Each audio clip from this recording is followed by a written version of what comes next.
and he has sent with you a dwarven woman called Ula Ironthane, played by our lovely Miss Ward. And for Abigail, if you'd like to, real quick, Becky, if you could give just a simple description of Ula, just so Abigail knows what her whole thing is. Oh, totally. So Ola is a dwarf. She has dark hair, rather pretty for a dwarf. Nice. But a little rough around the edges. She does have a pet goat. Its name I love that. is Forba, Of course. and Forba faints when she gets scared. Same. The natural Don't we all? She has a reaction. giant undead horse, and she is a cleric of the Morrigan. But we don't know too much more about her at this point, only that, she's a dwarf, she's been hired to take care of you, or she's been sent to take care of you as you head into this next journey. She doesn't trust any of you, she's pretty sure you're going to get her killed. Most Nice. possibly. I mean, most people would probably think that. What would have led her to believe that? Exactly. You're probably gonna get her killed. Most likely. I mean, So, which one of us Tyler, did you hasn't have- died? Ula hasn't. Exactly. Well, Laura died in the first session. yeah. Like, that wasn't our fault, That though. I did happen. promise. Uh-huh. No, wolves bit her. It was a whole thing. Yeah. Now one so of those yeah, wolves real is quick, one of our She got pets. twilighted. Exactly. I may or may not have She got watched Breaking that Dawn this Part 2. weekend. I saw Miss. I keep calling this word Becky. I saw your Instagram post about Twilight. I'm like, oh. Everybody's been Twilight. watching Twilight again, and it's really funny. I just needed to put myself through that torture. I had a massive headache, so why not make it worse? Yeah. Fair. So Fair. He's a good for time. everyone, just so everyone knows, we are starting the session at level 7. So for those of you who haven't updated your character sheets or who need a little bit of help doing that, as far as, if you don't know if you have a certain feature or whatever, just let me know and I can help you right now. So Elteal and Allura. Pardon? I need help. Yes. So, Elteal and know what Allura changed already during- have theirs. Okay. Yeah, I'll go over Tyler's real quick because he'll be quick because he's a monk. Because he also is quick in character.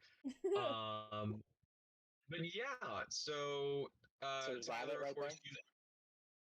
Wait, I think I just maybe. Do you just roll the hit dice Oh again? yeah, you did. Yeah, so you just gained 11 hit points. Yeah, that's right. You rolled max roll, so That yeah, feels very about good. right for you. Yeah. The drunken master just fumbling his way through life successfully.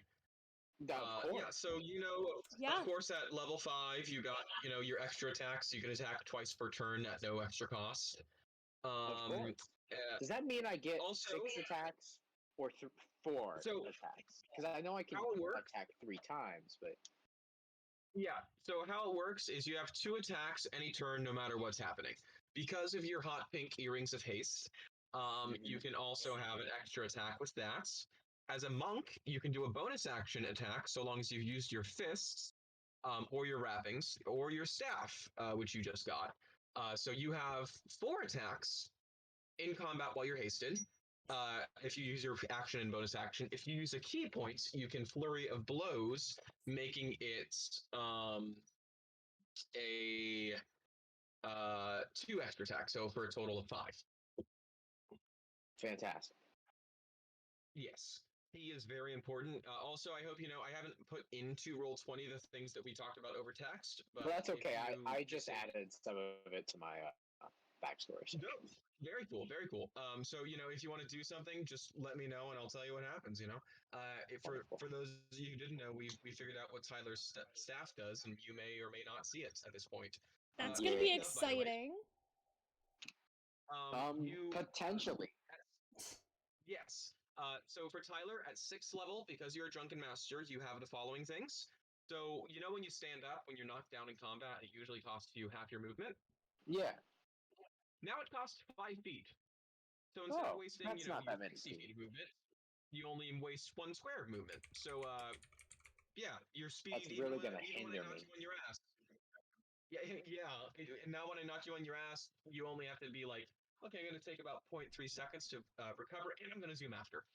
Yeah, I'm like Additionally, a NASCAR. whenever any creature misses you with a melee attack roll, you can spend a key point as a reaction to cause that attack to hit any other creature other than to hit another creature other than the attacker that you can see within 5 feet of you. So I say just that deflect the attack into some other guy's space. basically someone lines up an axe shot and then you just like play limbo at the last second and then an axe goes into the guy next to you's neck. That's good. And That's you a good power. I mean, maybe you can use that if you're standing right next to the Todd and he's about to hit you, and you're like, I want to hit him to hit that guy in front of me, and so you just duck and have that guy hit him. That's a good Could be idea. Could be a thing. We'll have to figure Yeah, out the whole Todd so you have situation, that. but that's for later. Yeah. So you have that as far as your drunken master thing, and then also so you know your punches are magical now. Nice. That's been an effect. Basically, if a monster has resistance to non-magical damage, it doesn't apply to you because you can punch things, and even magical creatures go, "Oh, he's good at punching." So 7th Yeah. level, you now have Evasion, which is my nightmare. So basically, it's a rogue ability that monks also get. Whenever you make a dex save, instead of a success being half damage, a success is no damage, and a fail is half damage. Yeah, that's about right, isn't it? So basically, if I shoot a fireball at you, at worst case, you take half damage. At best case, you're like, what? There was a So fireball? that I didn't applies notice. to any dexterity save, any dexterity roll. Any dex save. That's good. Any dex save. That's really good. It doesn't even require a reaction. It's just natural. I like that. Yes. So additionally, now at 7th level, on your turn, you can use an action to stop yourself being charmed or frightened. So if a dragon scares you, or if someone's charming you, you can be like, cut that shit out, let's go. Nice. Happy about that. I mean, it kind of wastes your turn, but being charmed or frightened already wastes your turn, so it wastes your turn in a way that lets you have another one soon. So that is all your stuff, Tyler, as well as, of course, you have an amount of key points equal to your level, so, you can do more flurry of blows per day. So for Abigail, as a druid, so besides the fact that, you have first, second, third, fourth level spells, all that. Additionally, you got I definitely forgot to add my 4th level spells, so I don't have those this time, but we'll figure it out for next time. Yeah, you're cool. And hey, if you look up the list and you see one you want to cast this session, like you can let me know or whatever. But yeah, specifically, you're a druid of the shepherd, I think, right? Yeah. Yes, shepherd druid. So I'm just looking up because you got a circle feature at 6th level, so I'm trying to see what that was just to make sure we didn't miss anything. Oh yeah. So now, whenever you conjure a creature, they have 2 extra hit points per hit dice they have. I will let you know what that means exactly. And is that like with my dancing? Yeah. So basically, if you summon a creature with a spell, or you have an ability that lets you summon creatures, they have a little bit more health, and the damage they do is magical for overcoming resistance. Sweet. Yeah, besides that, you just, have those extra spells and spell slots. But yeah, I think that covers everyone. Is there anyone, also real cool, yeah, do you roll hit points when you level up? Me? Oh yeah, you haven't rolled hit points the past 2 levels. No, that's what I was wondering, because I haven't updated anything. Gotcha. Okie dokie then. So I want you to click on, so right above your attacks, I want you to click on hit dice.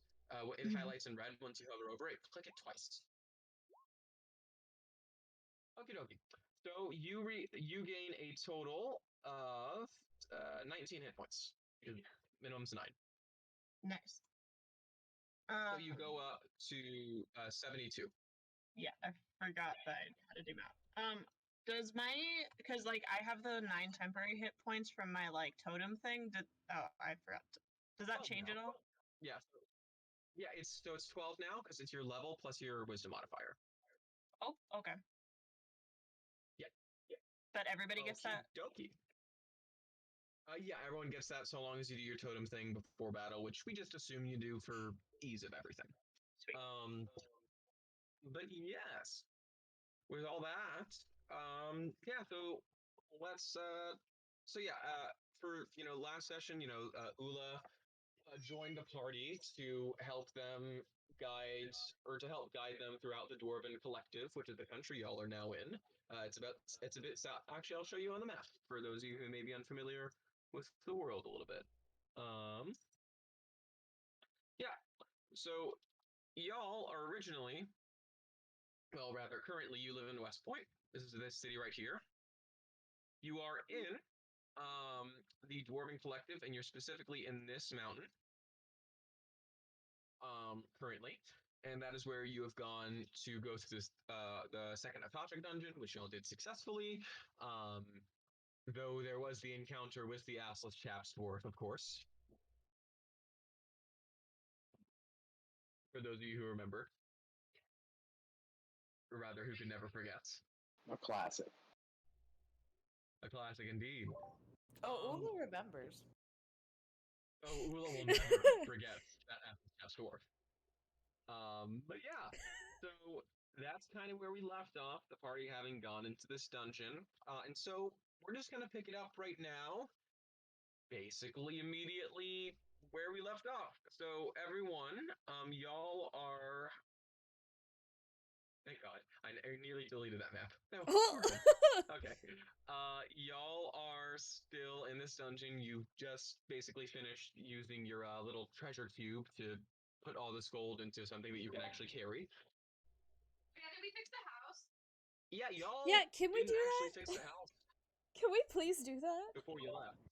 We kept it from being burned down, though. Yeah.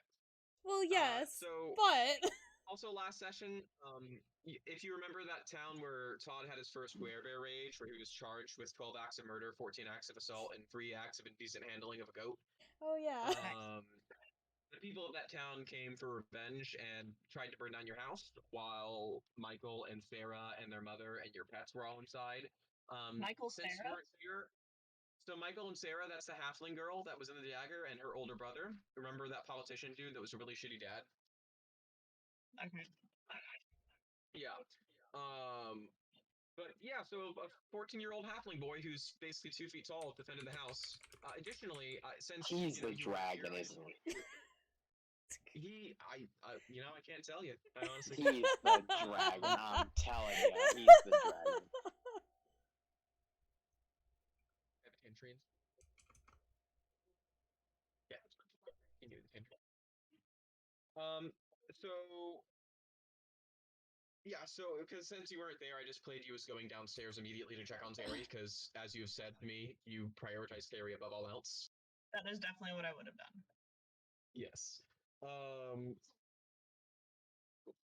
But yeah, so where we are now, we are in the dungeon. Y'all did not get the chance to fix your house before you left, because you were a bit, on a little bit of immediacy as far as, being on the prince's business and all.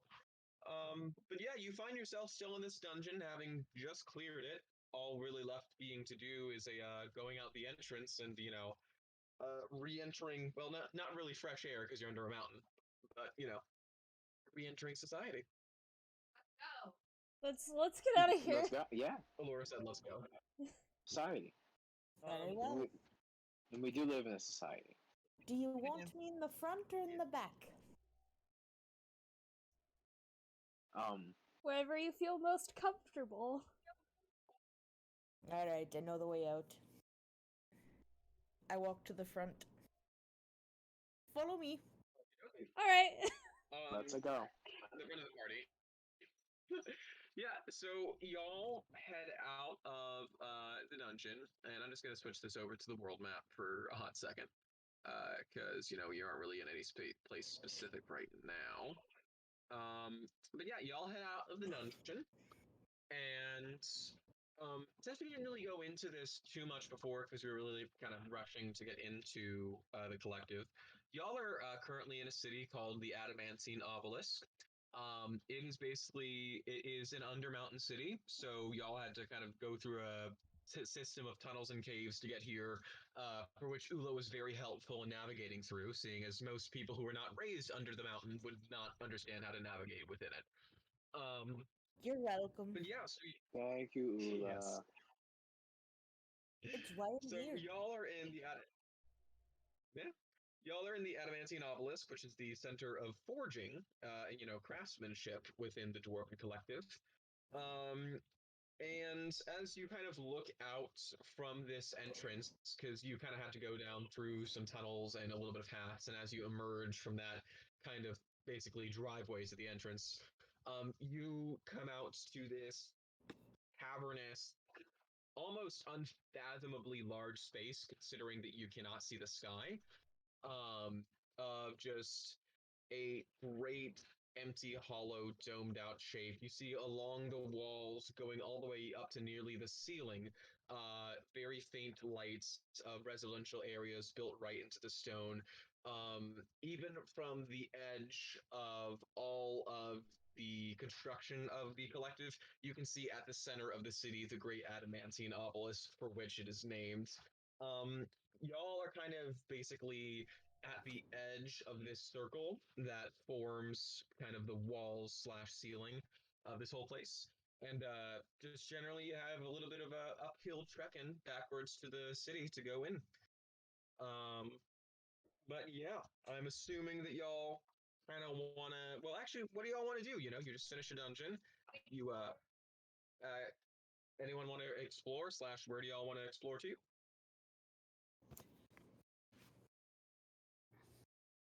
I can take you anywhere. Got to tell me where you want to go. I So you have said no we're in idea. this city, right? Or I might have entirely missed. I heard what you were saying, but I think it finished with we're in this city right now. We have to make our trek back, right? Right. Well, you are in a city. You knew there was a dungeon here because basically every artifact that you found has led you to the next one. You are currently holding your new staff. You are not quite sure what it does yet, as George. George hasn't really had time to figure it out yet. Well, yeah. I figure we go back and fix the house, and once we're working on that, I'll figure everything out with the staff and stuff. But I figure we need a home. Yeah, we should probably fix the house before we do anything. Some stuff left to do in this city before we head back. Then let's do that. Like we came all this way with Ula as our guide, so I think we should finish our business here before we head home. Oh, that's true. Makes sense Fantastic. to me. Okay. Yep.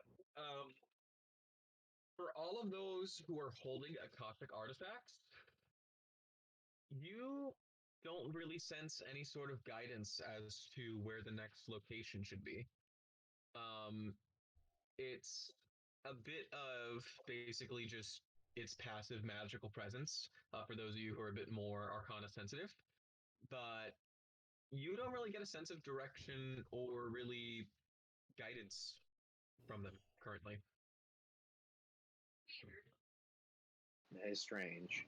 Can I roll a history check, Tyler, to see if I can help them out? If I've heard any legends? Make of a history anything check. else?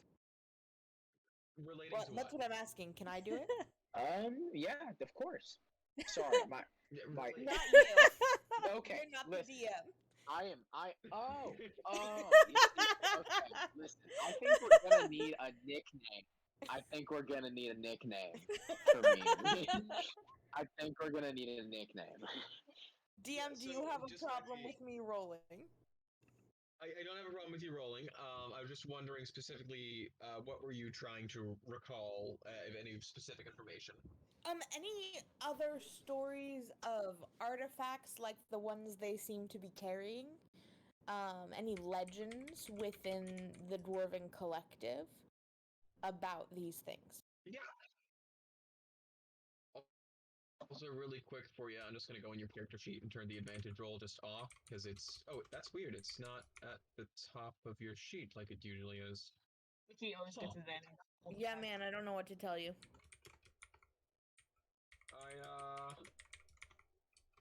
Huh. We're just taking the one on the left, right? That's the way I've always played it. That is what we have been doing, yes. And boom, I just added it. It's the toggle now. Okay. Now you can toggle between normal, disadvantage, and advantage. Nice. Yes.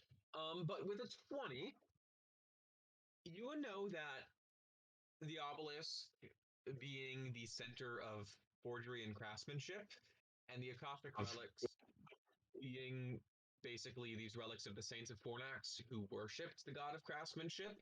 This places a very strong tie to these artifacts, and most of them, if not all, were certainly made here. As a dwarf specifically, you would know that the order of the saints was primarily dwarvish, as far as being very um, craft focused, very excellent, diligently worked with attention only someone who's had 300 years of training could give. The Right. only people who could even possibly compare would be those with elves or, the other long lived races. So, specifically, basically, you know that a lot of them were made here. You know that there would certainly probably be some descendant order that is related to the Saints that might have some information, though you wouldn't know specifically their name or if they even actually do exist. It would just make sense for the city where they were made to kind of have some related organization after how many hundreds of years. Would I know anyone who might know something? The party knows Derek the cleric, who is Love a Derek. cleric of, yeah, he is a cleric of an order that is basically a cousin of a descendant of a sister of the order of Fornax. Basically a sibling, extended family kind of thing. It's like we don't really worship the same gods or anything, but we were part of like the OG clerics or whatever. So he has kind of a personal interest in the Akashic relics and has been helpful in finding some information as far as what they might be capable of and where their locations might have been. But his information was usually eclipsed by what the party was able to gather just by directly observing the relics or using them to find the next ones. As far as people that you would know specifically outside of the party,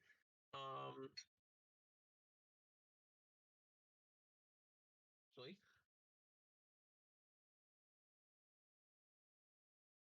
you would know that there is a guild of craftsmen within the city that are fairly knowledgeable about the histories and have basically kept a museum of all the organizations and specific items and great accomplishments made by dwarves throughout the past centuries and millennia. They're just basically called the Craftsmen's Guild, is what most people refer to them as now, though it does have a bit of a different, saying in Dwarvish. But yeah, you would know that they would probably have a good idea about what's going on. Okay. So I turn to the party. Well, if it helps, your relics were probably made by the dwarves in the collective, and I think the Craftsman Guild would probably be the best next place if you're looking for more trinkets like the ones you carry. So should we pop? Are they around? Like, could we pop in, just check it out around here? Oh, sure. Yeah, I know where to find them. I think we do that. But what does everyone else think? Heck yeah. That's confirmation. Actually, real quick, I'm just gonna roll. Which, by the way, are the scariest words a dungeon master could say. Y'all got in here at the early morning. After going to the dungeon, gathering all the gold, getting through all that, it is approaching later at night. Though time is difficult to tell down here, the system that they have in place, everyone's familiar with how streetlights kind of turn on at around 6 or 7:30. Yeah. Basically, within the collective, there are these crystals that grow alongside the walls that seem to be magically incentivized to grow there. And during the day hours, Becky, you would specifically know this, having been someone who grew up in one of these cities. During the day hours, they emit this kind of passive, soft orange light that fills the room but doesn't ruin your dark vision. And during the night, it turns to a bit of a more purple dusk kind of setting as a still providing enough light to see for those who are awake during those hours, but kind of just letting everyone know that it's dark outside. Just so some people can keep that mix, though not everyone really abides by the lights. A lot of businesses tend to. Okay. I mean, fair. So the Craftsman Guild might be closed at this hour, but certainly inns, bars, places of lady favors would be open. Let's go to a bar. I say we hit a tavern first, and we can see the craftsman first thing in the morning. Do it. Sounds like a good time to me. Okie dokie. Let's see what you two give us. There we are. Y'all. Oh, there are vocals. That's like less optimal. This is We not should put that optimal. on a We make our own vocals. Exactly. Just everyone just sing along with Jake and Allura. Yeah. Secret tunnel. Exactly. If we could constantly have Secret Tunnel playing behind all of our adventures, I think it would elevate the experience. I think it would. I can make all your wishes come true. All I wish for in life is constant Secret Tunnel.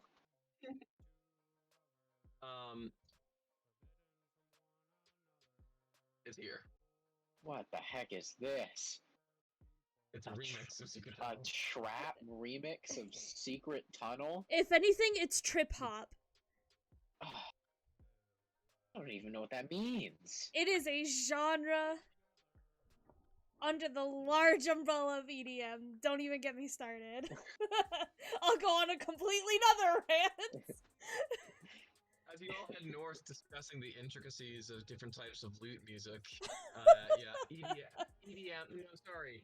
EDM more lute like music. EDM, elven drum music, as we all know. Of course. Perfect. But yeah, y'all head north discussing various tastes. So yeah, knowing that it's nighttime, y'all head off to the nearest tavern.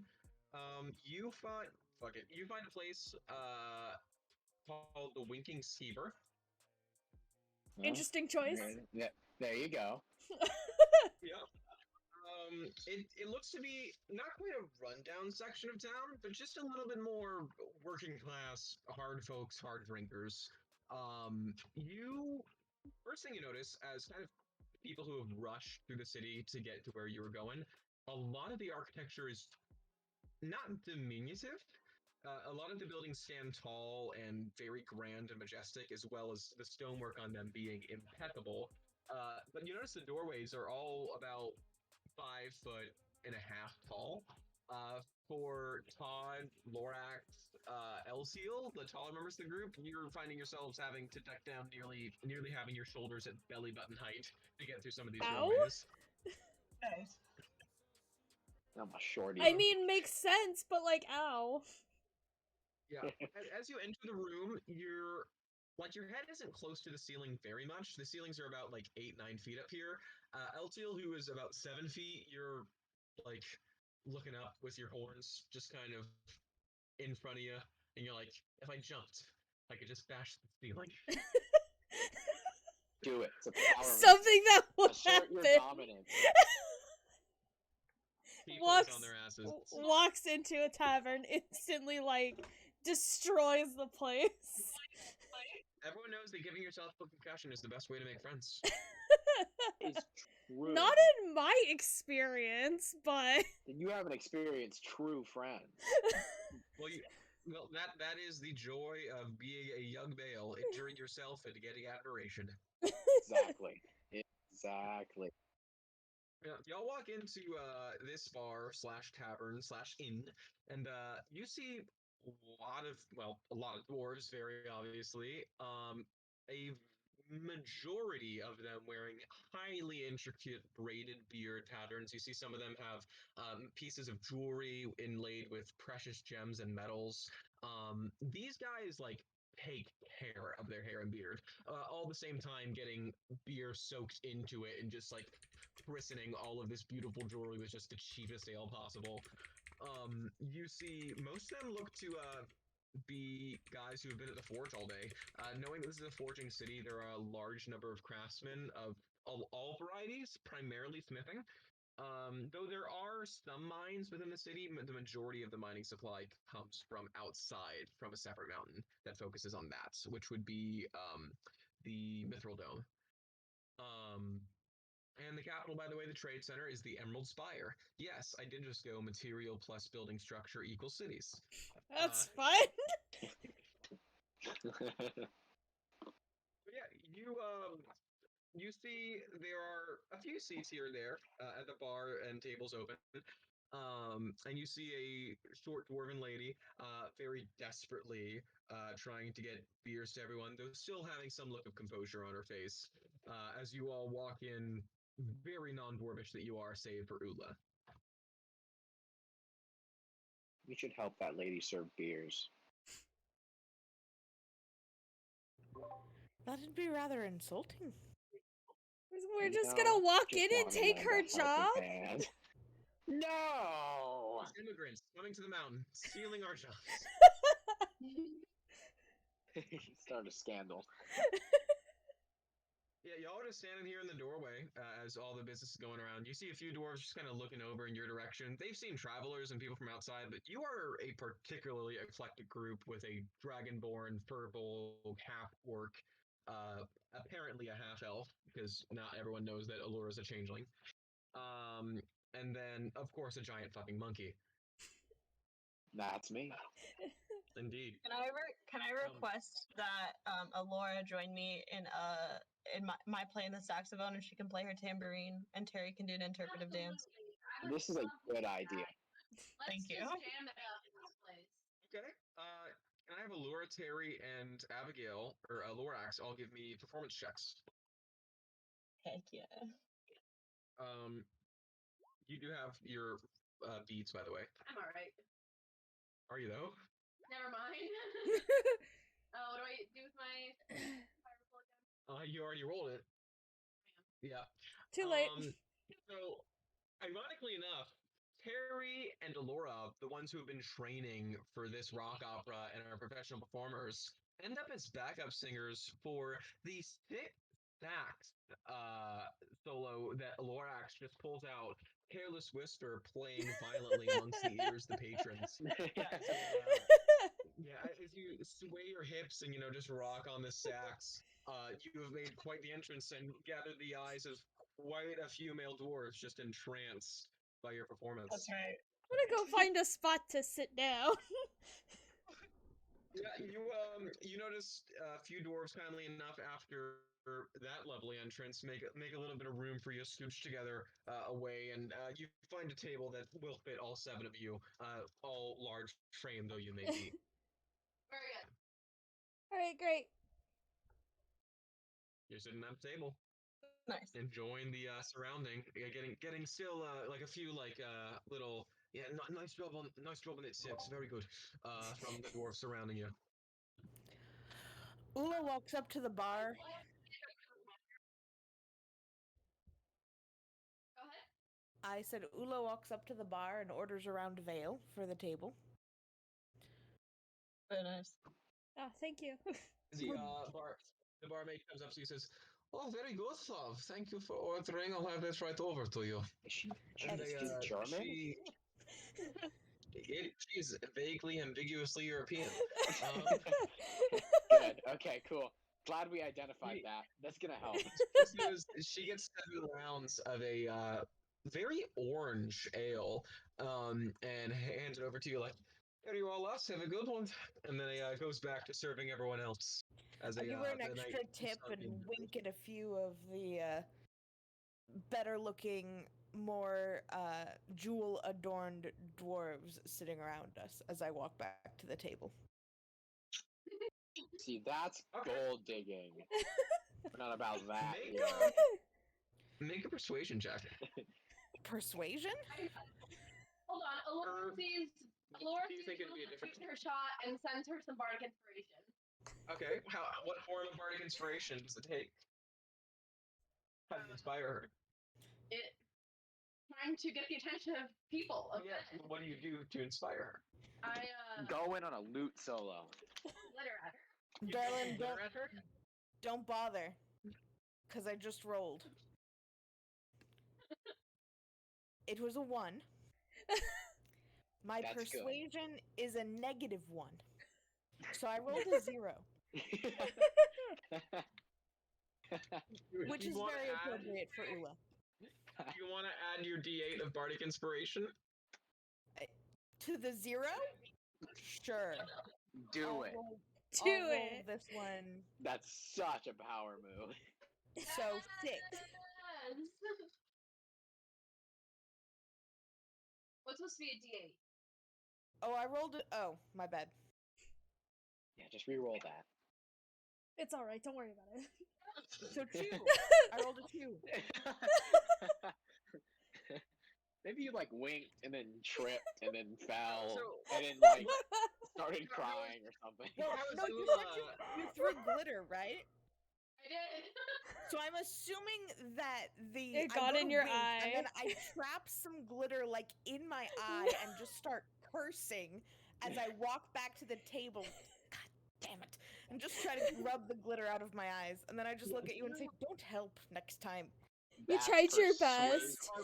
Pouring out of your eye as you are so physically and emotionally irritated at the situation before you. Yeah, about this one? you certainly captured the attention of some people. Oh, I'm sure I do. Yeah. You see a very old, very drunk dwarf go over to you and like, oh, hello there, prettiest lady. Oh, Hello there, Grandpa. Sit down. Let's make your night. I think I'd like to sit down with you. There's no room at my table. Have a good one. I order him another ale and then just send him off to sit down. dude, we gotta beat him up. And walks away. A fight already. Fight him right now. I bring you the ale with the most glitter in it and just set it like right in front of you. Well, at least it's pretty to look at. Thank you. It tastes so That's much. some good looking ale. Yeah, Super I want sparkly. everyone to roll me I want everyone to roll me a Constitution save. No. That's No. So bad. Why? Why? It's digestible. Well, yes, I was just more so saying for drinking to see how everyone responds to the first round of drinks. Oh yeah. I am constantly drunk. So what's that say about me? What's Yeah, that? Tyler, you can use advantage. Yeah. That's right. Lorax That's not pretty bad. having a good time. Terry gets a round of ale. Lorax is. Of course he does, dude. They get pop Terry's doing the best out of all of us. They get Is- pop is- cups. I like that he rolled a 19 and has a +6. So like you, as you're all like taking this dwarven ale, Lorax, it hits your tongue and immediately the flavor is so foreign. It's very concentrated is the only way I could say. It's highly alcoholic. And it's not like any ale you've tasted, and you just immediately spit it out the moment it hits your mouth. The rest of you managed to hold your liquor pretty well. George, you just kind of scoff at a little bit of low quality ale. That's And fine. Terry's just downing them. Like, Now, Terry's Wait, throwing if it Terry down. got to roll for that, could Castiel? Terry has reached up. If you want to feed Castiel some I ale, want to feed Castiel. yeah. he Terry's reached up deserves to the it. table with his little T-Rex arms that are too short to reach up to his neck, and so he just tilts his head down, and then he just throws himself on his back as all of the ale falls Aw. into his mouth, and he starts rolling on the Something floor. we've learned is that Terry can just take drinks. Oh yeah. We'll have to So- remember that. That's important. Yeah, Yeah, Eltiel, after having felt pretty decent yourself with your role, you give Castiel a little bit, and he's not a big fan of the taste. He would prefer if it was a little more blood soaked. Aw. But he drinks it because he loves you. Aw, he gets some head pats. No. So for Lorax, you are a little bit sick of all this and have an upset stomach. Y'all are welcome to order a second round if you'd like. I'm down. Absolutely. I will not be. Ula, of Hey, course, well, goes up to the bar and orders a second round. You gotta join Lorax. If everyone's Just so drinking. you know, in total, I'm the cost. some peer pressure. Yeah, in total, the cost for all these drinks after the second round is 1 gold. Okay. I give him Yeah. 2. Okay, well, she says, "Oh, thank you, darling. It's very good of you." And then they takes the gold and puts it in her bra, and then walks over to serve more ales. Many women have boobs. I will have you know. That is something that happens, yeah. These are facts. Uh-huh. Yeah, y'all get your second round. Same orange ale, same Constitution saves, except for Lorax, because she's had enough of this shit. That is right. Oh, Oh no! Maxes. You drink Laura. Okay, so can I get a second one then for Ula? Of course. LTL and Castiel are not having a great time now. We are not having a good time. I just have to know all the roles so I can tell you the story of the second round of drinks.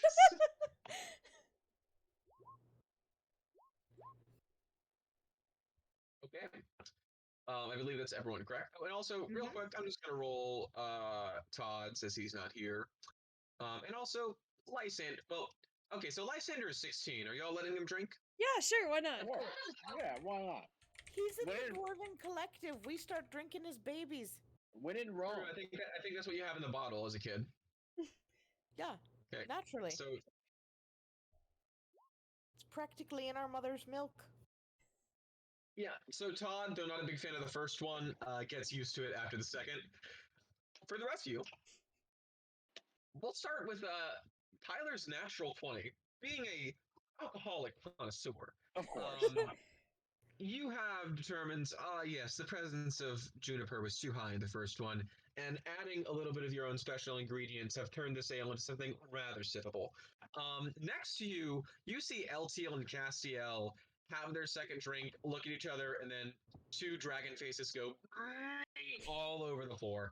This We're is not probably having a good really time. insulting to this bar, right? Like, we are Probably. just puking everywhere. Like, all we have done is walk in, unsuccessfully flirt with people, and then throw up. Oh, and then glitter everywhere. There's just glitter all over. There's our glitter table. everywhere. Lorax also performed Careless Whisper very successfully. Harry having had a That is second the drink- best thing that has successfully. happened since we Yeah. walked in. Harry We should having be had a calling second us. drink, falls on the floor, very tired, and starts having a nice little nap. You can see he starts like gently gnawing on a chair, on a chair leg, as if it's a human flesh. Because as you know, your animals are murderous. Yes, and we love Laura, them. You pull through pretty strong, just down in that. Like, what's the problem with everyone else around here? Your second drink, Becky, is only able to stay in your stomach because your third one was so good. The taste is growing on you. But yeah, you whole body count so far. Terry's passed out. LTL and Castiel are feeling sickly. Lorax is doing all right, but she had enough. But yeah, Alora's feeling fine. Zod's feeling fine. Ula's feeling pretty fine because Dwarven Ale is her thing. But yeah, y'all are 2 drinks in, enjoying the atmosphere and mood lights. We should challenge someone to a drinking game for money. You have fun with In that. Have you I'll lost do it. your minds? I mean, Probably. professional alcoholic is probably the champion of that. That's I'd like true. to see him try. How much money do you think I can lose in this? Well, I mean, who's the better drinker, Ula or George? That's a great question. Shall we find out? We can find out. Whoever has the most drinks can challenge someone. Okay, yeah. Let's do it. Okay. Let's do it. Alright, but no, Really George has cool. got to get caught up to me first. I've already had 3. He's only had 2. Well, of course. George, give me an extra drink real quick. I would like to keep drinking as well. Sure. Same for Alora then. Yeah, George, as your liver cries, you smile.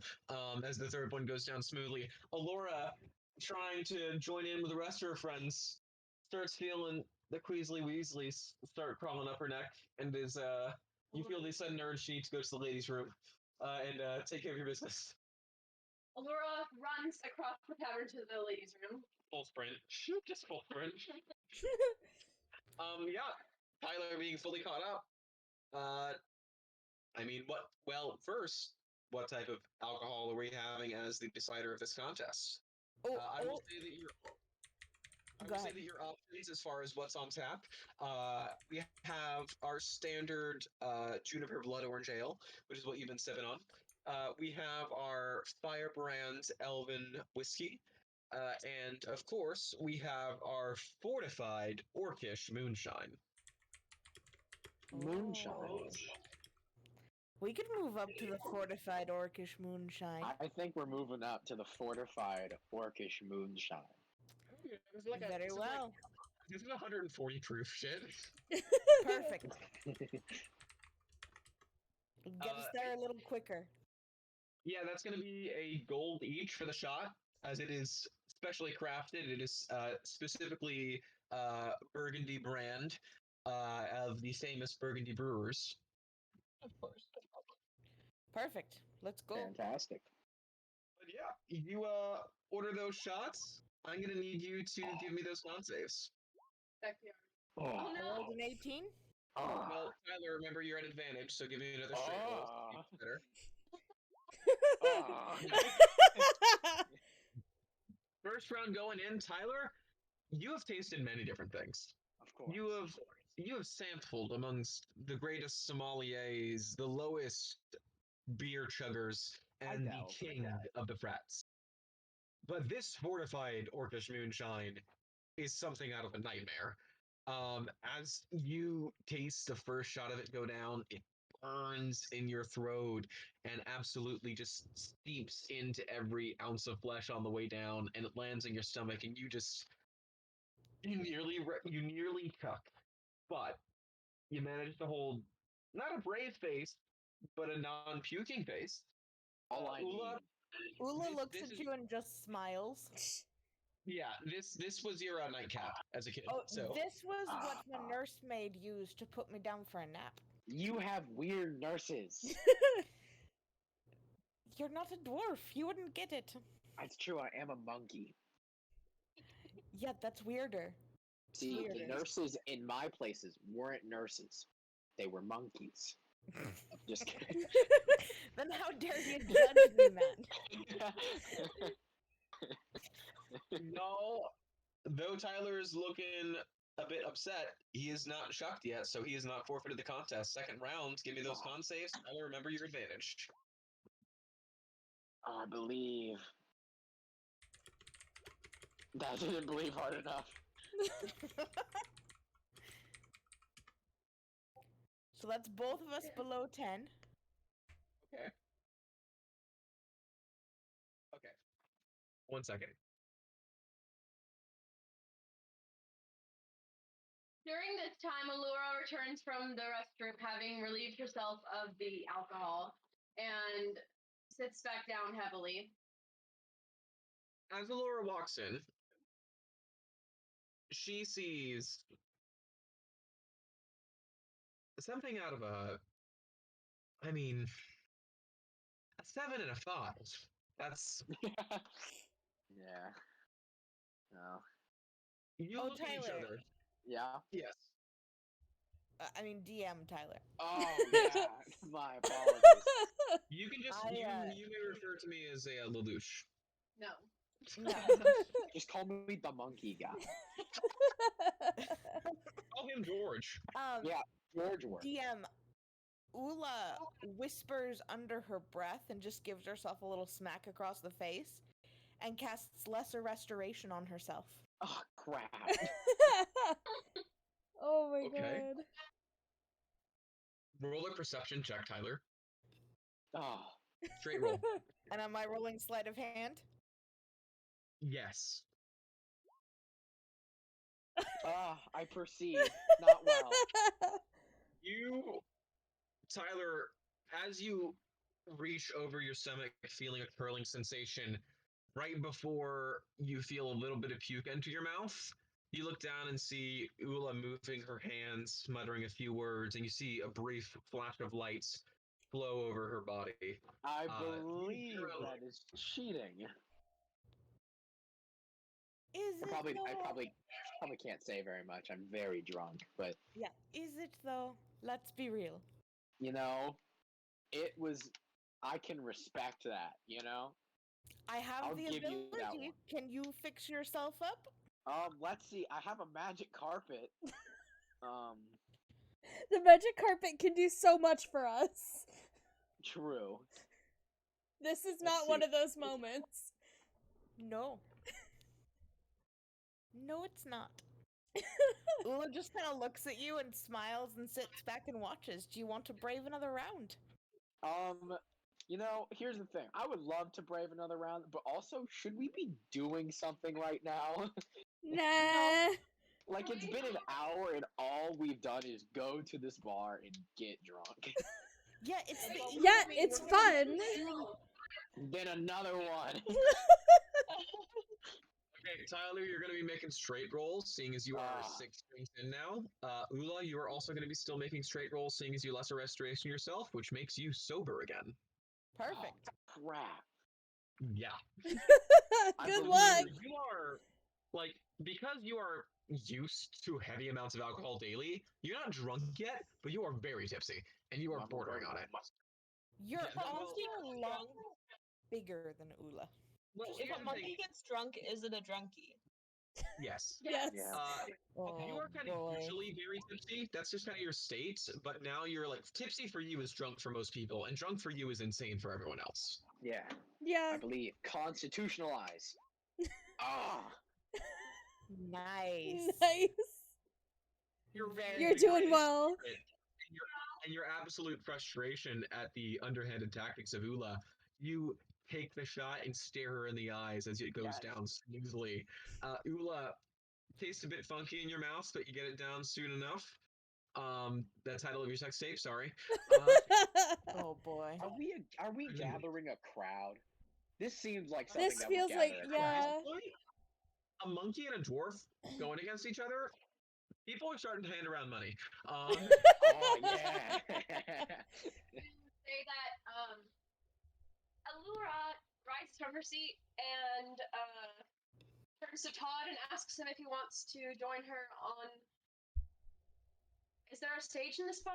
Yeah, there's a little quarter with a raised platform with a few instruments there.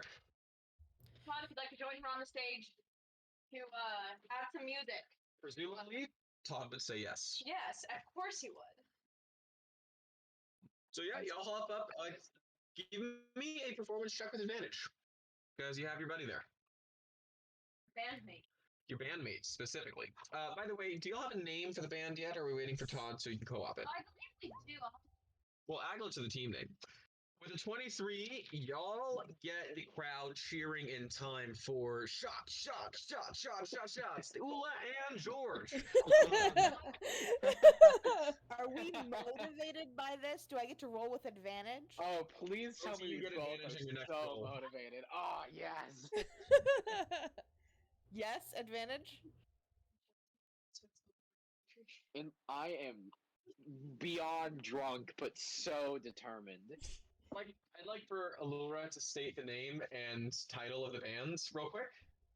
Hello, beautiful people in this bar. We are War Glitter, Oh, yeah. known to be performing exclusively jazz and show tunes with spoken word poetry.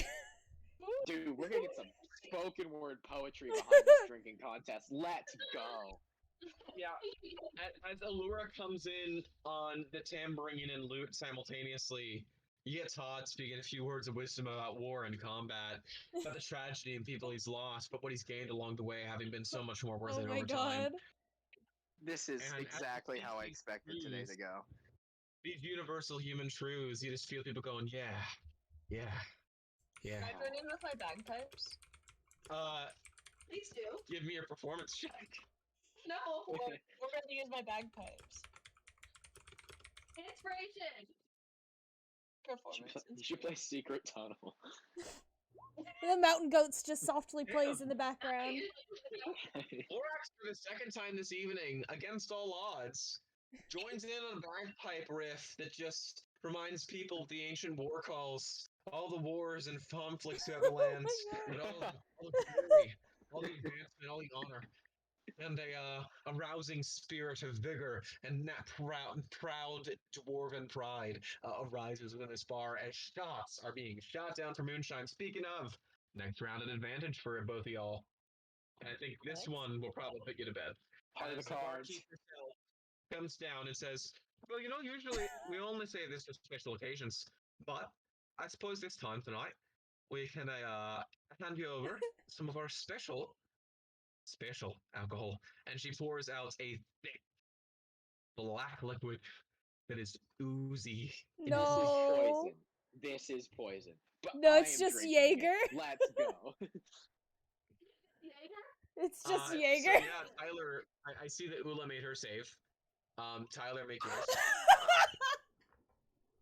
Oh my gosh. Tyler, The drug instead of tea. Oh my god. instead of shooting it, you just look around at the crowd and just slowly start licking it drop by drop, just enjoying the thick syrupy Oh my god. tar in the bottom of the shot glass. And you just give a loud as you finish it up. Completely fine. Ula, this smells like oil and horse dung.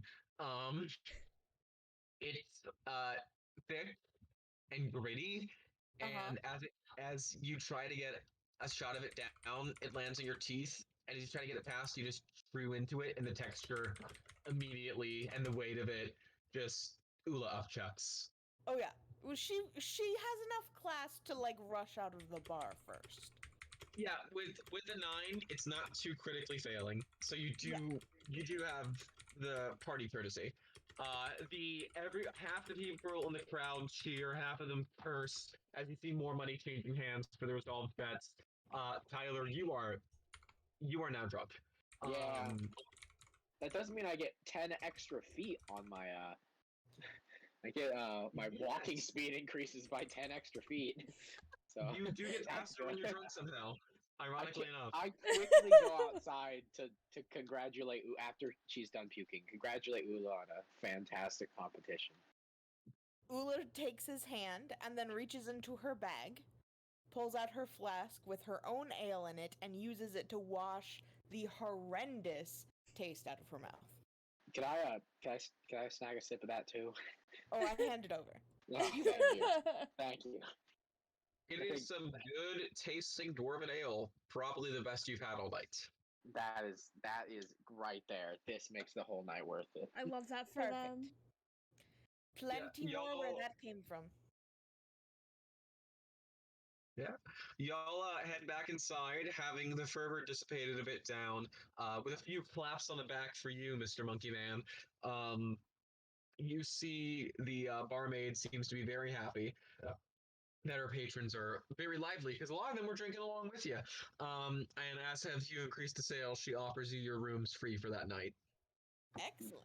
Sweet. Absolutely. Now, So the total for all the drinks for the party came to 10 gold, so you can just take off 2 from each of your character sheets. perfect. Fantastic. Honestly, it's nearly negligible. Seeing as you got like 10,000 last session each. Yeah. Oh yeah. Yeah. Y'all Did head I off to get bed. 10,000 last session? DM, I was split going it. to ask, Yes, Becky. is this just a tavern? How do you mean? It's also a whorehouse. You mentioned there were brothels in town. Is it just a tavern or is it a brothel? The Winking Skeever is a multi-purpose entertainment establishment. It's a I brothel. see. What I needed to know. Would you have any special room service requests? Hold on.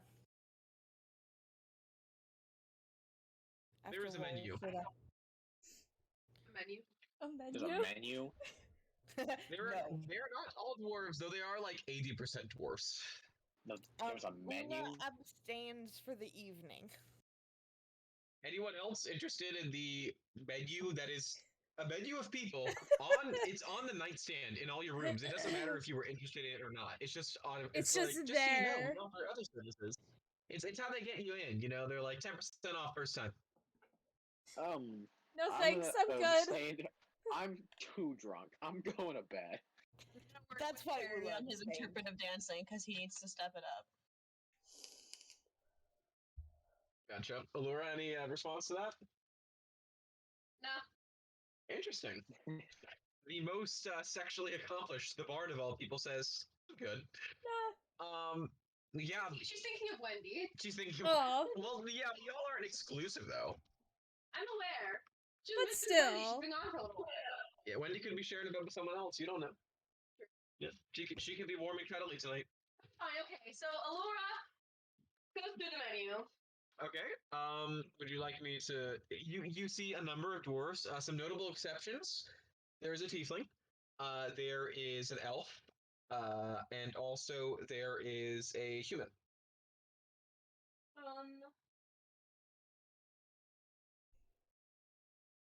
Tiefling, why not?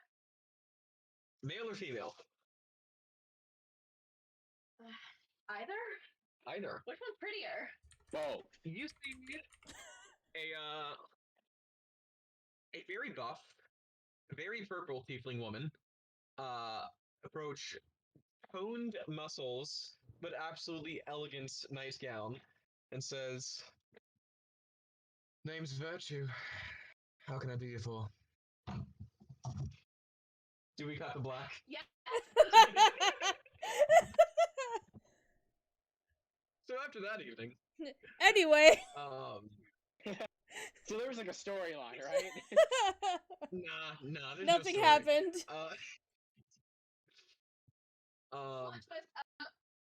Wait, are we awake yet? Yeah, y'all gathered. Y'all come to the next morning. Virtue having gone in the night after her job was over for the shift. You requested extra special. Get this.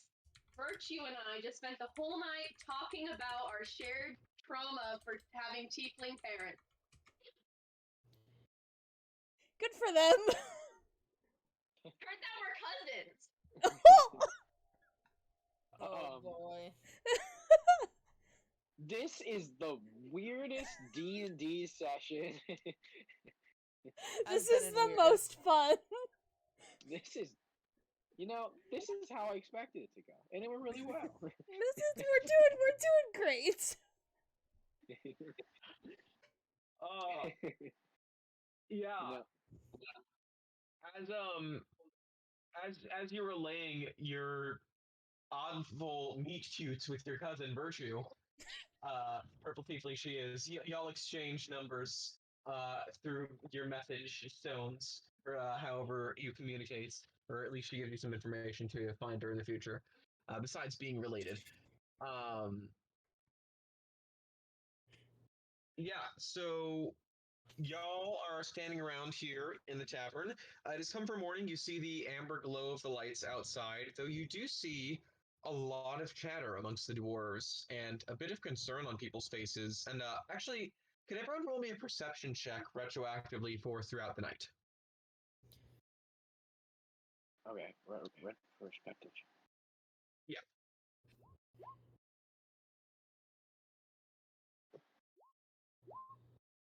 Doing bad today, boys. Oh, none of us perceive. Ula perceives. Okay. Well, we take the one on the left because I didn't mean to roll an advantage, but Ophtalian's in the restroom. But I will tell all of you that through the night, Allura awoke to a great loud crashing noise, as well as shaking throughout the tavern. And we all just missed this? We are all We died.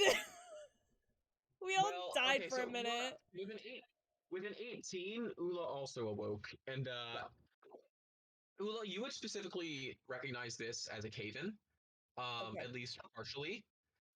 With the noise of it, you can tell that it wasn't from any of the main dome, because if any part of the main dome caved in, it would be way louder. Yeah. There would not need to be a perception check. You sense that this is probably some far off location, but it sounded substantial. Okay. So yeah, as the next morning, Ula and Alora seem to be a bit concerned, possibly. And just so you know, Kayleen is returning. So, Alora, you woke through the night to hear a large rumbling and a crashing sound and a shaking of the earth, which Ula, though she has not told you yet, has recognized as to be a cave-in, partially, throughout somewhere in the underground mountain. So, y'all, knowing that, probably are a little bit concerned. Probably, Whereas yeah. everyone else seems to be pretty joy-free, or pretty carefree. We should yeah, probably be Ula looks concerned about around. that. Ula looks around and just tells you all, if I wasn't hungover, it'd be less of a big deal that the earth was shaking. Or maybe more. But everything's super shaky. And she orders a drink. Yeah, the bartender brings you a basically a Bloody Mary with an egg yolk in it. It says Perfect. should they wake you up fairly good. I'll take it. Ula, It's drinks it all down in one gulp. it gets you to some sort of functionality. Oh. Though not very palpable. The Winking Skeever is more known for its experience rather than its specific product. Right. Right. Yeah, you chatting in the morning, tell everyone that there was a bit of shaking during the night and possibly a section of the city caved in. Though you don't know specifically where, though a lot of people around you are talking about it. And you hear occasional words like, "Oh, they're cut off now," or "Oh, yeah, it's horrible, dreadful what happened to all those goblins there." Could we Ula inquire hears as to what that they're part talking and about? walks over to that table. They look up at you and say, "Oh, you're the one who came second in that drinking contest last night. I saw that, young lady. Very good. That is a liver on you." Right, thank you. It's old hat. So I heard there was a bit of a cave-in. Where did it happen? Oh, terrible. It's off of the east sector of the mountain, but it's the main travel route and trade route for getting in and out of the city. Without that, you can only go through the auxiliary tunnels, and those take twice as long depending where you're going, not to mention being full with monsters. It's Oh. very tragic, really. With the trade cut off, we can't really forge any more weapons, and if we can't send any weapons out, then gold stops coming into the city. Depending on how long this lasts, it can be anywhere from a scare to, well, Fornax forbid it. But we're trying to keep optimistic. Is it? The miners will soon clear it out. Well, of course. Is it still shaking, or is it? There Has have it been a few stopped? aftershocks, a few here and there. Nothing too damaging. But the weirdest thing was that it wasn't just a cave-in. There were corpses near it. Corpses, eh? What kind of corpses? Mainly dwarven and goblin. It looks like there was some sort of fight, but dwarves don't usually go looking for a fight outside the city. A lot of people are saying it might be a goblin raid. Maybe they're trying to stop us from getting supplies, starve us out, try to take over the city. A lot of people are saying a lot of things. Sounds like 'em. Damn goblins. All right. Well, thanks for the information, and we'll see what we can do. Hopefully, it won't get any worse. But the Fair ground miners, on they're your good feet, there, folk. boys. They'll get through it. Oh, they work hard. They're chipping away at it right now. Just hope it doesn't go too long in the cave. We can only move so much stone.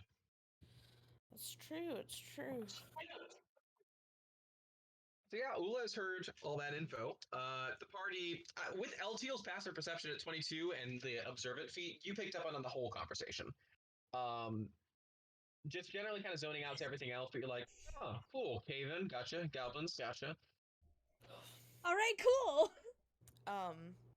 Ula comes back to the table just muttering and cursing under her breath. Bloody shite goblins and their bloody shite. She sputters, she can't even finish talking. She's just so upset. So what exactly happened, Nula? Nobody knows for sure. It's a cave-in, but it sounds like a goblin attack. Bastards. Is there anything we could do? Well, they're working to clear everything out right now. Your business is with the guild, right? True. Let's go see the crafts guild and see what we can do, and then from there figure out how we get out of here. I believe we do that then. Yeah, Start there. with Ula's knowledge of the dwarven cities and having been here probably at least once in our childhood, Yeah. y'all navigate your way fairly easily. On the way, you do see more signs of kind of activity throughout the city, as far as you see some vehicles or wagons being hauled with miners in the back to and from the site. You see a lot of stone being excavated. Additionally, you see one cart carrying a lot of dwarf and goblin corpses, seemingly to some sort of graveyard, and you see another with a few that are still alive on both sides, though they are separated, of course, and you see the goblins in irons. Make Everyone make a perception check. Allura with advantage. Thank you. Um,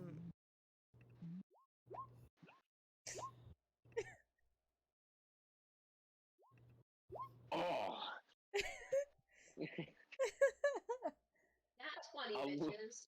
Allura knows. Elkiel and Ula She made the same roll. perceives. That's great. So George, being a other sort of race, you like a lot of humanoid races have difficulty realizing traits or facts about other races just based on appearance. Yeah. But you, as someone who's a bit non-humanoid, recognize that these goblins look oddly young. Allura, especially having a goblin girlfriend, would know that these seem to be maybe just reaching maturity, if not just shy of it. But you don't see any goblin that's Wendy's age or older. Hmm. So all really young goblins are involved in this action. Fucking kids. um, DM, I'm gonna go over to. You said we saw a few carts of dwarves that weren't quite dead. Yeah, injured, some passed out, some managing to sit up, and some only with a few cuts and scrapes, but haunted looks on their faces, all of them. Okay, I'm gonna go talk to one. I want you to make me a persuasion check, as these people have just been through a traumatic experience, and they would have a little bit of difficulty reaching to you in the moment. So I got persuasion you. check. I would also like to make a medicine check. So like I'm going over and I'm helping them. Yeah, you but can certainly also use a little bit of healing. okay. So I'm gonna start with that. Okay, so with your Roll. medicine check, you correctly assess a lot of these wounds are broken bones from falling rocks. You see a lot of gashes from the scrapes there. Additionally, you see some standard weapon wounds that you've seen plenty of in your time as a cleric, with a few, minor healing spells and just a bit of stitching up and, a little bit of your own personal alcohol just to disinfect it. You get a lot of these guys looking in a much better shape than they were, and possibly even saved a few lives from infections or possible amputations. You did some good there. As far as, and then I said persuasion, not perception, sorry, for getting through to them. Yes, very good. As far as that goes, with the medicine check and helping them out, you know that a few of them are receptive to you and would talk with you. So I go to one of them and I just ask, I'm so sorry for your pain. What happened? What can you tell me? Well, we were in the mines. We were coming in with shipment from the city, Which giving ore city? to have wasted. We were coming from Mithril Dome in the long tunnel. Was underneath all. But we came here with our ores, and suddenly there were bright lights in the tunnels, and a loud sound, like the sky itself falling upon you. And then, I don't know, I only woke up a few hours later, but maybe it was only minutes. I don't know. There were Goblins. Definitely. They they were so small, but they fought hard. They surprised us, trapped us maybe. I don't know. But we killed off so many. Did they cause this? Were they Maybe. there before the I light? don't know. I didn't see them before the light, but maybe that was them distracting or weakening us so they could take the ore. I don't know if they meant for the cave in or if they did. I just know that suddenly there wasn't anything, and then boom and brah and ching and uh, All right. Well, rest now. It's better. You're gonna make it out. And I just kind of give him a tap on the shoulder gently. Say thanks for the information. Um, remind me, is Mithril Dome sister. the mining one? It is. Okay, before they leave, I ask them, I say, can you tell me, were the Iron Thanes among you? Did they join anyone on this journey? Remind me who they are? My brothers. Who's Iron Dangers? As far as actually escorting the ores, Yeah, were any of them with you? um would they be the dwarves with the U names? Yes, yes, Eustace, Ulysses, Ulfgar. I think there was a Uriel and there was a Ulysses. I didn't catch their last names, but if you're looking for you dwarves, they were certainly among us. I don't know what happened to them in all the huss and fuss. Everything was so quick, and I was just trying to save my life and get out of there safely, try to help anyone nearby, but I didn't see either of them in the chaos. I don't know, unfortunately, friend. All right, thank you. And Ula just kind of walks away and is now like checking every cart she walks past. make some perception rolls. Is she explaining any of this to the party? I don't know. Do they ask?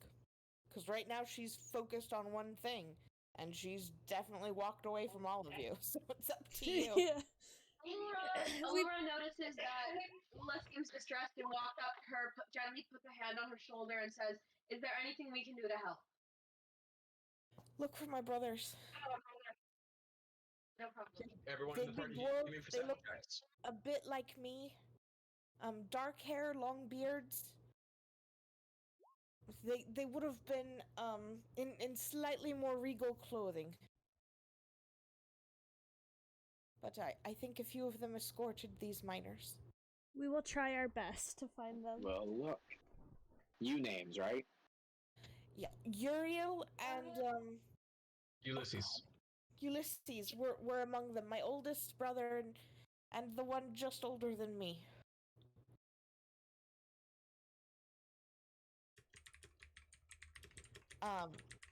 So I run from cart to cart and just calling their names and looking among the dead to see what I find. With Allura's 26 and Ula's 21, looking through all of these, see a lot of ginger dwarves, brown haired dwarves, see a few black haired dwarves, but all of them in mostly commoners' clothing. There are a few people who look a little bit more dressed up, but none that resemble anyone Ula described. Alright. They're not here. You see as a cart comes past you going pretty fast with the animals drawing it, you see them cry out to some cart coming, go to the cave in, there are more still trapped inside, we don't know how many. Ula runs Oh. toward the cave-in. Oh, Ula, come away. Let's go.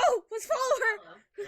Everyone can go over, which actually brings us to the first map of the session, because I do have one prepared at least.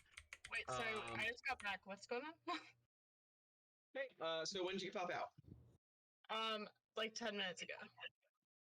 Cool, what was happening then? I took Coco outside? No, I mean in the game. What was the last I thing you don't remember? know. I think we were still at the bar. Cool. So Ula and George had a drinking contest. George won. The party felt a bit of a quake in the night and heard in the morning that a earthquake or some shaking had happened and a cave had collapsed. As they went out from the bar, they saw a lot of carts of bodies of dwarves and goblins, and they heard news that there might have been a goblin attack. And after speaking with a soldier or a miner of some sort, that was coming back who was injured but not quite dead. Ula patched him up, talked with him, and discovered that her brothers were amongst those escorting the miner carts. Basically, these were shipments coming in from the mining city that were going to the forging city so that they could be turned into weapons. And amongst the miners were some of Ula's brothers who were escorting them, though in their looking through the carts of dead and injured bodies, they have not found any of Ula's siblings. And now we are coming to the actual site of the cave-in. You see a general layout of as you enter towards the outskirts of the surrounding rock. You come to a entrance standing about 8 foot tall by 6 feet wide, and you see many kind of large stalactites, stalagmites coming out of the floor and from the ceiling around. And you actually don't see any rubble near the entrance, though you do see people rushing in and out in a very thin space, trying to get carts, past one another very difficultly. And you sense probably that the cave-in is a little bit into the cave, but not quite close enough to have it be easy to deal with, seeing as you're within the walls when you're trying to get everything out. Okay. All right. I have the 4th level spell I took for Ula was Stone Shape. Okay. So it allows me to touch a stone object of medium size or smaller, or any section of stone no more than 5 feet in any dimension, and form it into a shape that suits my purpose. So what are you trying I to do? could make like a weapon or an idol or a coffer, make a small passage through a wall. And I could also shape a stone door or its frame to seal a door shut. Gotcha. Okay, so general manipulation over stone to a limited area. To a limited area. So I think I would want to kind of approach the cave-in. Okay. Y'all and head into the cave.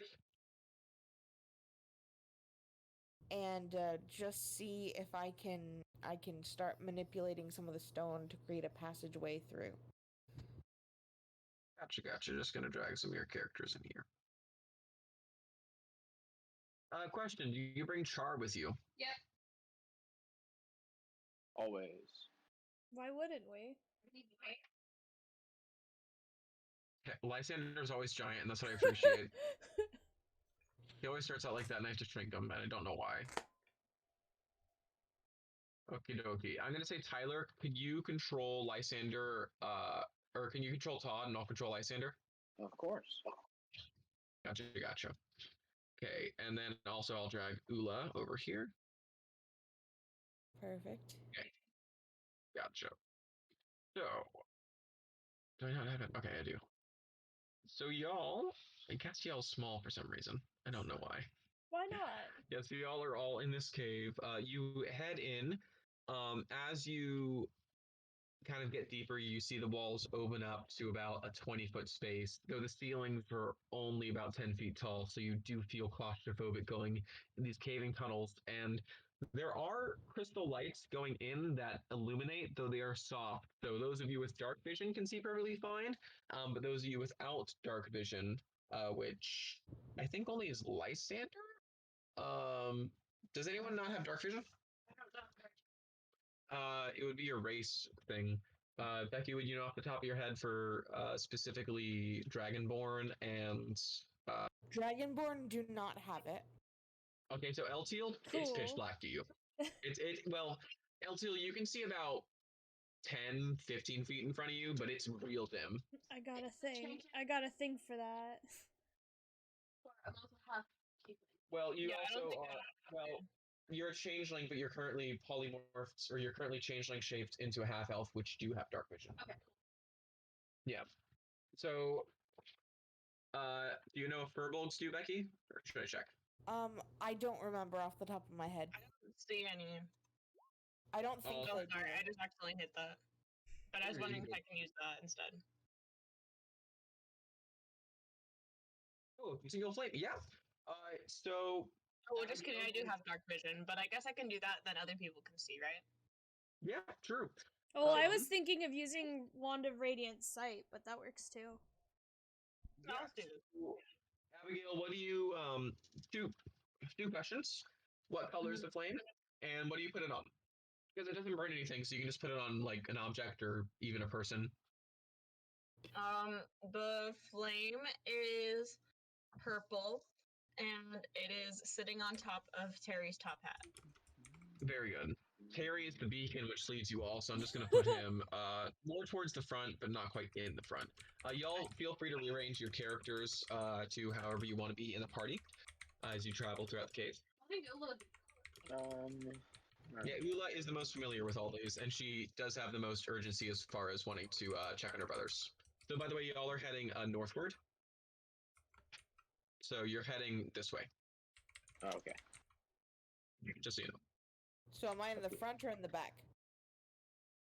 You are looking for your brothers who are missing, so I would assume that you are leading the charge. In the back. No, but I mean the direction I'm headed right now. I'm going the right way. That's the back. You're headed this way. Oh, okay.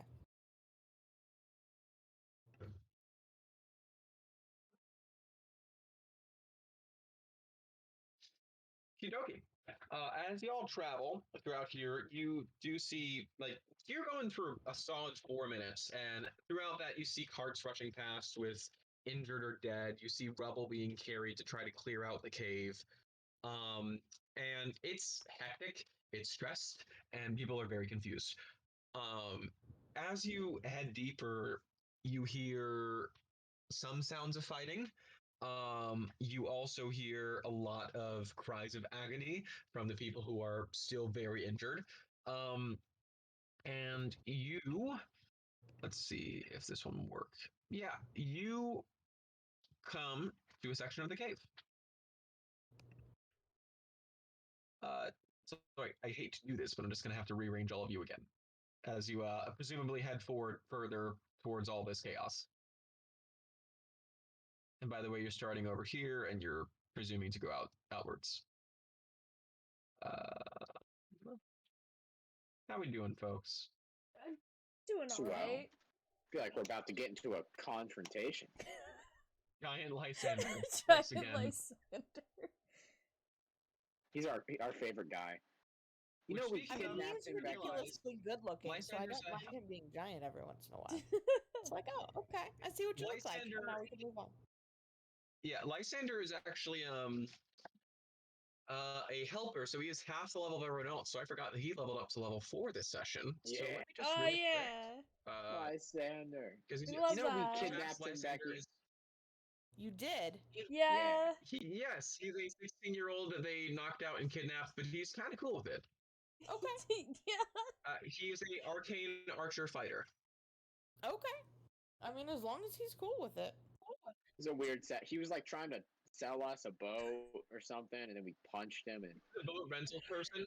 yeah, who's the boat rental guy? It was all Todd I though. love it. And then like DM Tyler just Stole made up a the- random guy and gave him. He's like, "Oh, this guy needs a name," and we're like, I basically one of my coworkers. "Yeah." And then he's just trying to rent us a boat, and we punched him, and then took him with us because we That didn't want to pay for stole the boat. the boat. Yeah. That was like a piece of a park. Yeah. I think It's a about weird that day. often. I hope this guy. I hope Okay, Lysander's I have actually a, happy. What if he I misses his have- family? I mean, Probably not. he could have told us, and we'd be like, all right. Maybe we would have been like, all Yeah, right. he hasn't mentioned anything so far. Okay, as long as he's happy with level- Stockholm syndrome. Yeah, so I added his health, and then because he hit level 4, he got an ASI, so we just upped his dex. Oh, Okay. so Yes, Charshine is. I will add that real quick, and also Castiel. Castiel. So Castiel and Charshine are leveling up. I forgot. Does Terry? So Charshine, that's actually an 8. So Char goes to 38 hit points with the 12 temp. Oh, can I have my familiar with me too? I will say, well, first of all, what's he look like? He's a tiny little monkey. He's imagine remember the monkey from Night at the Museum? Yes. Yeah. He is that monkey. I love Or is he that. Abu from Aladdin? Saying? Well, Or is he Abu from Aladdin? imagine the monkey from Night at the Museum that acts like Abu from Aladdin. Castiel gains 10, so he's up to 46. Castiel's Uh, doing yeah. great. Terry level up? Yeah, Terry also levels up.